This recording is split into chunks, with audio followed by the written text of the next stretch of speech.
Get out! Hello, tankers and tankettes. Welcome to another replay, and it's one of my rare games played in a medium. Not that rare, but I don't tend to have fantastic games in mediums. And I can't really say this is a fantastic game, but I thought it was sort of interesting. It was one where it was more of a Scrabble, and we somehow won despite some derpiness. But it also, I think, shows what the Panther is good at, because it's the Panther I'm in. It's my highest tier medium tank that I've got, and I'm kind of liking it. It's not bad, but it's not really like any of the mediums I've played up till now. Well, I say that, the Type T-34 is actually not that dissimilar. You've got a less good gun, but it's still an accurate pew-pew gun on that thing, and you kind of are forced into a similar role in that you more have to snipe. Anyway, it's Murovanka. It's my favourite map. And I'm at least top tier, so there's that going for me. And there's no way in hell I'm going in the Magic Forest, because screw the Magic Forest so very hard.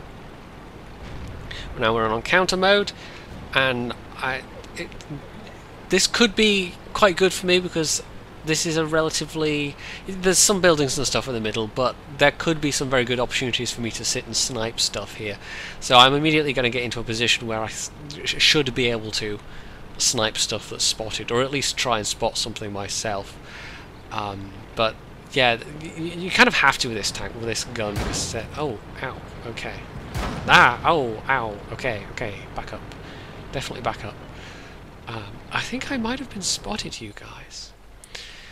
Low alpha gun, that's what I was saying. Yeah, you kind of have to rely on the rate of fire. And apparently in 8.8, which is coming fairly soon, there will be a buff to the rate of fire. Now this is going to be a nice shot here. Complete blind shot, and actually managed to nail that low health KD1S, so that was very nice. I'm not sure there's that many tanks you could have... well, you could have tried it in any tank, but you know, it's more likely to happen in a Panther than other tanks.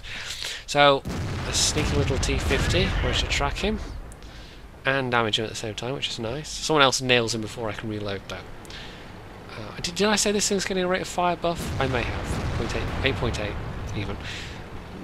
Wow, we're off to a fine start today. I've already lost nearly half my health points, and word fail all over the place.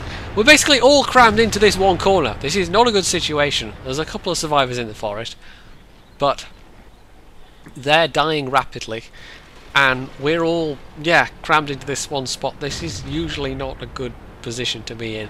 Fortunately for us, there is no artillery. That would have made this completely untenable. Oh, can I get this guy? That's a bit of a long... oh, yes, I do. You got a bit lucky, though. 12 health. Oh, and another blind kill. Very nice. This gun is, you know, it's low alpha, but the penetration is very nice. It's almost the same penetration as the Tiger gun, and the accuracy is very nice as well. Unfortunately, I just got whacked by something, so I'm being super cautious here. The frontal armor on this thing is actually not too bad, though. If your angles, there's enough slope on the upper frontal armor that you can actually bounce stuff, which is nice. But it's hard to rely on it bouncing stuff.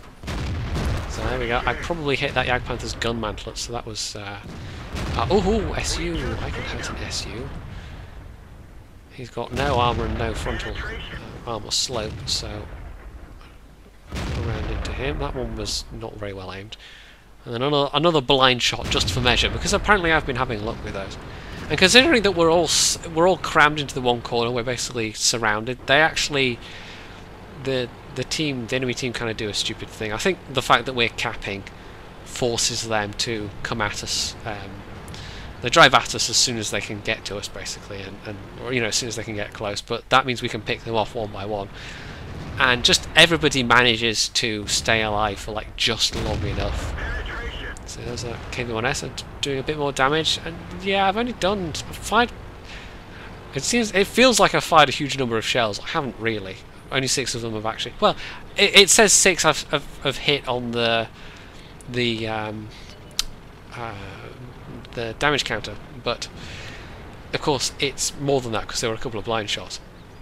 But we're actually in... Wow, we're sort of 11:10. This has all happened quite quickly. Those 2 tank destroyers are still down there, and there's a Tiger P in the middle somewhere, plus a KV-2, whereabouts unknown. So this Panther I could not damage him at all. Didn't have enough. Well, I think I was just shooting at such a long range because, of course, penetration does fall off over distance. It's not too bad with normal AP shells, but APCR it's a lot worse. So, can we get this guy? No, alas. It would have been the 3rd blind kill, but only just. Because he only just kind of disappeared off everyone's radar. There's that KV-2. This is all, you know, if they had attacked us en masse, if they had grouped up and just attacked us from all sides, but I was able to keep the high ground throughout and just snipe away. And I think that is, you have to do that with the Panther. You just have to sit and snipe and take the opportunities where you can. It's not a traditional medium tank at all. Oh, can I wrap this guy? 51 damage, was it worth it? Can I get the kill though? It's a pity I didn't actually have enough, that was a very low roll, 115, but no, didn't quite get it, but there we go. So, yeah, like I said, this is not an exceptional game by any means, and I didn't exactly, you know, I didn't even get the best score, but I did an okay amount of damage for the amount of alpha this thing has, and you know, Confederate medal is nice. Confederate medal when you've got 3 kills is even nicer. I actually made most of my shots count as well. I think somebody else got the sniper, but yeah, it was, for me in the Panther, that was quite a nice game, and I think from what I understand the Panther 2 is kind of going to be more of the same, but that doesn't strike me as an awful prospect given the nature of the tank. And the top tiers, the E50 and the E50M, they both look quite nice, so I'm slowly working my way towards those. So yeah, I do play medium sometimes, I'm just not especially fantastic at it. I'm you know, compare me to Circumflexes in his Cromwell, and oh man, he knows how to use that thing. So if you liked this video, you can leave a comment, you can like or subscribe, and of course, as always, stay tuned for more.